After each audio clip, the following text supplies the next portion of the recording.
Well, thank you, David. And this has been a fight that I just started the other day when I was a 37-year-old senator.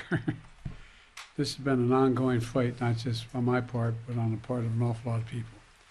David, thanks for sharing how we're making progress in lowering cost and for life-saving medicines.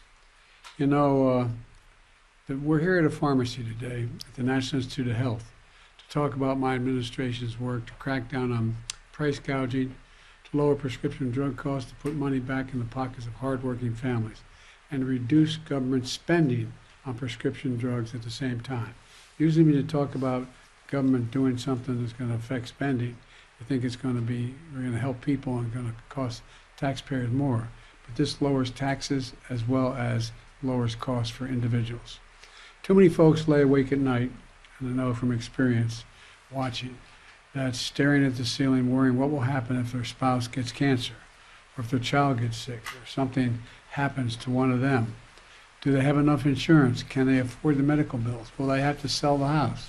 Will they? I get up, and you know, it's easy to understand it, and we all know somebody who's been through that experience. This isn't just about health care. It's about your dignity. It's about security. You know, I think some of the press was with me when I was in Northern Virginia, and that a very distinguished-looking woman stood up, and she looked like she was in her early 40s, maybe a little older, and she said she had a problem. And the problem was she couldn't afford the insulin for her children who had diabetes. She had two of them. Talk about having to cut it in half. So because the cost was as much as $800 a month for them. And her insurance couldn't cover it. Think of all the people in this country that are going through something like that. It's about giving folks just a little more breathing room. That's what this is about. For too long, Americans have paid more for prescription drugs than any advanced nation on earth. You can have the exact same drug made by the exact same company in the United States, and you buy it in America for one price. You go to Toronto, Paris, Berlin, or any other major capital in the world. In fact, you'll find they're paying 2 to 3 times less than the American is paying at an American drugstore. Folks, it's wrong. The results, seniors are skipping doses, cutting pills in half, foregoing prescriptions entirely because they simply can't afford the prescription drugs. But not anymore. We finally, after all these years, beat Big Pharma when I signed the Inflation Reduction Act to get seniors and taxpayers a better deal. For years, there's been no check on how high or how fast Big Pharma can raise drug prices. In the year before we passed this legislation, drug makers jacked up prices nearly 4 times faster than inflation went up. And they were already too high. Let's call this for what it is. It's a ripoff. They're ripping off Medicare. They're ripping off the American people. But we're now fighting back. As part of our law, which passed last year, drug companies can raise prices more than, if they raise prices more than inflation, they'll have to pay back the difference between inflation, has it gone up, and the price they charge. And that means consumers will pay less as well. They're going to save taxpayers money and discourage companies from raising prices in the first place. Here's how it's going to work. And on its face, it seems complicated, but it's really not that complicated. Every quarter, Medicare publishes a list of drugs administered by doctors whose prices have been hiked too much too fast. Today, Medicare is announcing its latest list. 48 prescription drug prices were raised faster than the rate of inflation was raised in the same period. These drugs are used by 750,000 Americans. If medication you take is on the list, our program is going to keep your costs down. For example, many seniors taking the drug Signifor, for growth hormone disorders, will save over $300 per month. In the last year, 64 different drugs have been listed for these rebates. Some seniors have saved more than $600 per dose. And that's not all. We're not only working to slow price hikes, we're also working to bring down drug prices, period, just bring them down. For starters, my legislation finally gives Medicare the power to negotiate to lower drug prices like the Department of Veterans Affairs has been able to do for a long time. Now Medicare is able to do that. We've been fighting for decades, and I literally mean decades, to give Medicare that right. With this law, we finally beat Big Pharma. And we got it done, I must admit, with no help from the other team at all. Not one single Republican voted for it. In August, the first 10 drugs were selected for negotiation. Drugs that treat things like arthritis, cancer, heart failure, and so much more. In all, this law is going to save the federal government $160 billion over the next 10 years. Hear me? Because Medicare is going to pay less, it's going to save the federal government taxpayers $160 billion over the next 10 years. That money will go toward reducing the deficit and enriching and not enriching big pharma. It also reduces the cost of insulin for seniors from as much as $400 per month to just $35 per month.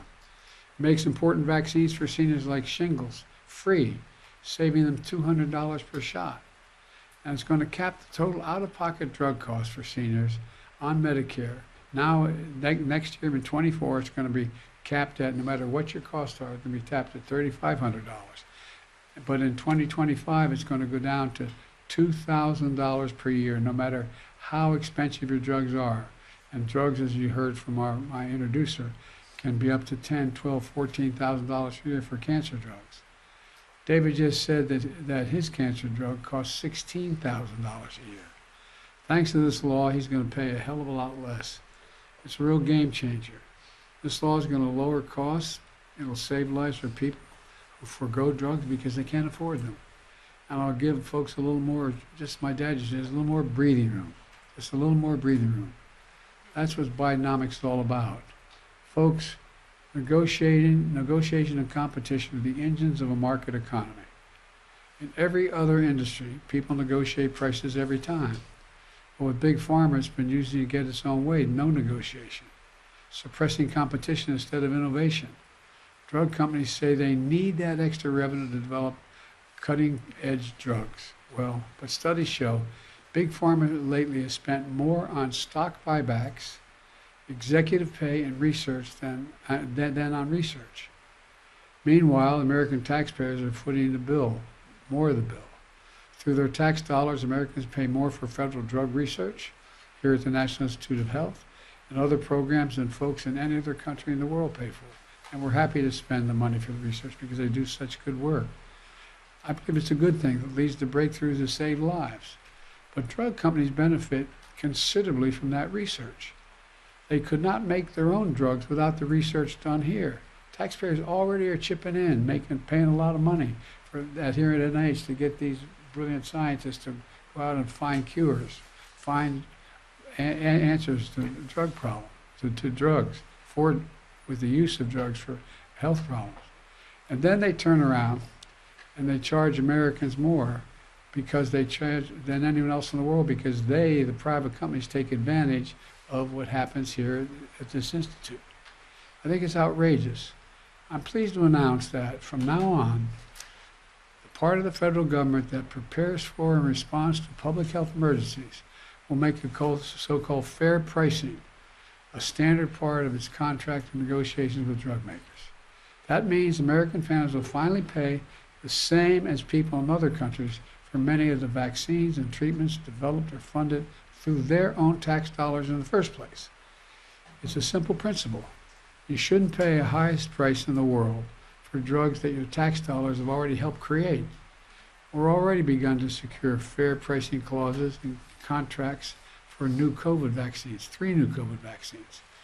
And we recently proposed that when a drug company prices drugs so high that Americans can't afford them, when those drugs were created by the American tax dollars, the federal government can step in and allow other companies to make and sell that same drug for less because they did it here.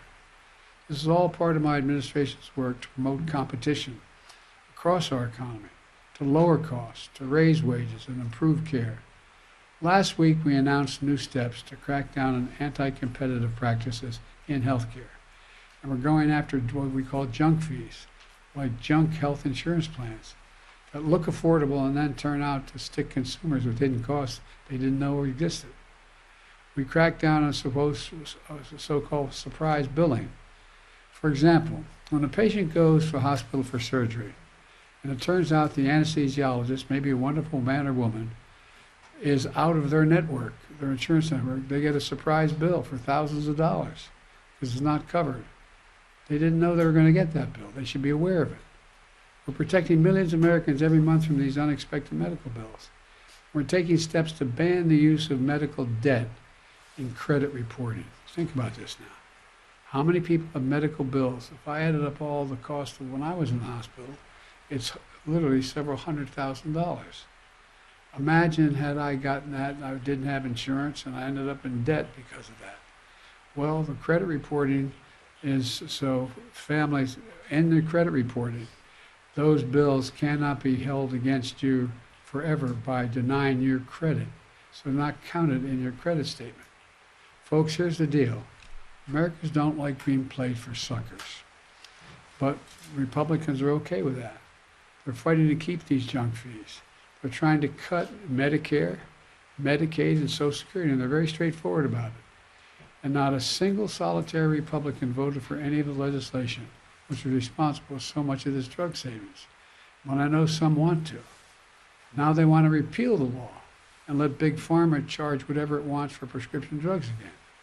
They want to send us back to the bad old days. In short, Republicans want to raise costs for seniors and working families and allow exorbitant profits for Big Pharma.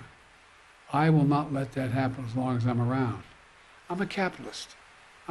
Should be able to make profit in significant amounts of money.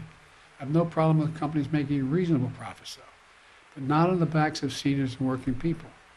For too many folks, the cost of even just one drug can mean the difference between life and death, hope and fear. This is all about fairness. It's about dignity. As I was saying to these folks behind me before we came in, you know, imagine being that parent who has two children who have diabetes, need an insulin, and you can't afford it for both of them. Imagine this, you get stripped of your dignity. Look at your kids, you can't afford it. So we're going to keep fighting to lower prescription drug costs, not just for seniors, but for everyone. To expand health care coverage, to keep building an economy from the middle out and the bottom up, where health care is a right, not a privilege, and patients come out before profits. You know, I know we can do this, I really do. We just have to remember who in God's name we are. We're the United States of America. There's nothing beyond our capacity if we work together. And in this area, we're not only working to cut the cost for people needing the drugs, we're cutting the cost for the average taxpayer so they don't have to pay as much to fund Medicare, because Medicare is paying less as well. This is a double header. You save the taxpayer at large money because the Medicare is not paying as much, and you save individual patients' lives as well as money. So I want to thank you all for taking the time to be here. I want to thank my introducer. I know you're down to 35, but it's going to get down to $2,000 a year, max, 2035. So God bless you all, and may God protect our troops. Thank you very, very much. Do you want Israel to scale back its assault on Gaza by the end of the year? Do you want them to tone it down, move to a lower intensity phase? I want them to be focused on how to save civilian lives, not stop going after Hamas, but be more careful. Can you explain why Is Israel violating international humanitarian law, Mr. President?